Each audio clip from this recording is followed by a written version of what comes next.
Brawl Stars 2025, more collabs, more permanent improvements, more brawlers, and power level 12 won't be coming, at least not so soon. I'm Frank, the General Manager for Brawl Stars, and here's our roadmap for 2025.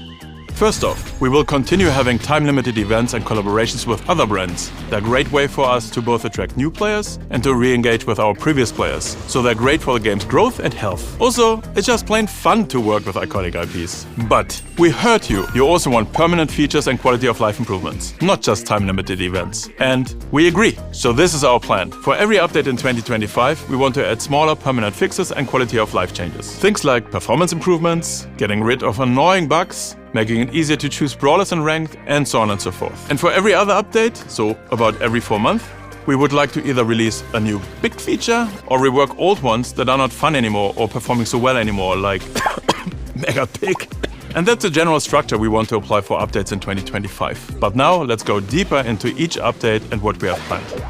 A new time-limited event is coming. I know, but it was already planned, and it's gonna be a fun one. There'll be a battle for Brawl Stars with Mortis on one side and Edgar on the other side. Maybe it's a battle for the worst teammate? We'll also make changes to everyone's favorite system, the trophy reset. It'll keep resetting trophies, but only after you reach 1000 trophies. So climbing up there is gonna be a lot easier. When it does reset, depending on how well you've played during the season, you will be rewarded with a new unique trophy box that has a chance to give you skins, including skins that currently cannot be obtained with Blink. We'll also introduce a new leaderboard besides the existing seasonal one, which will track all-time trophy achievements forever, so ladder warriors can show off even more. Yes, we know, you have a million questions right now, and those will be answered in the next Brawl Talk. The trophy road itself won't be changed for now, but it's something we would like to touch in the future. There's something big coming to Star Park these Brawly days, but we don't want to ruin the surprise yet. Note that the further away an update is, the less concrete the ideas are, but this at least is a plan for now. For our first update of 2025, our focus is to further integrate Ranked and esports into the game. Imagine that progressing through Ranked would be an additional path to enter the Brawl Stars Championship. We already see this in other games, and it's a great way to introduce amazing but unknown players to the esports world. And of course, we would take this opportunity to improve Ranked itself. We wanted to be more competitive for the sweats, make the transition from casual to pro smoother, and open quality of life improvements, like a guaranteed ranked skin after a certain number of rank drops, for example.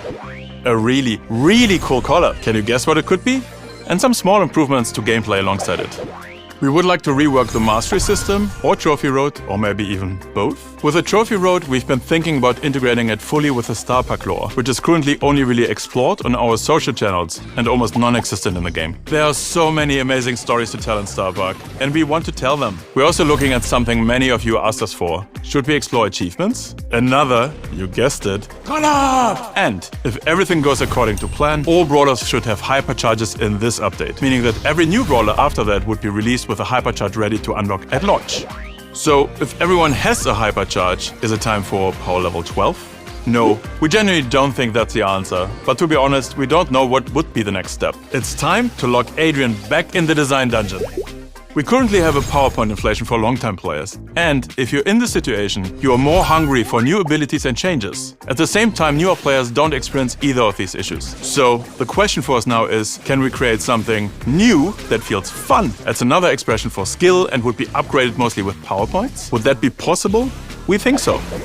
And finally, with the last update of 2025, we would like to tackle the Map Maker. Currently, it's very far from what we originally envisioned. Today it's cumbersome to greenlight maps. We would like to make it easy to share maps and make them playable with codes, so you can easily show them off online or to your friends. More options that would allow players to not only create maps, but explore new custom game modes and different activities. More like a sandbox experience than it's currently. And with this, we want to add even more encouragement for players to keep creating content for the game and make Map Maker alive again. These are not small tasks, and we'll probably need to start working on them simultaneously with other updates. But hopefully we'll make it happen. That was a long one. Let us know what you think in the comments, and we'll see you again for Brawl Talk on the 26th of October.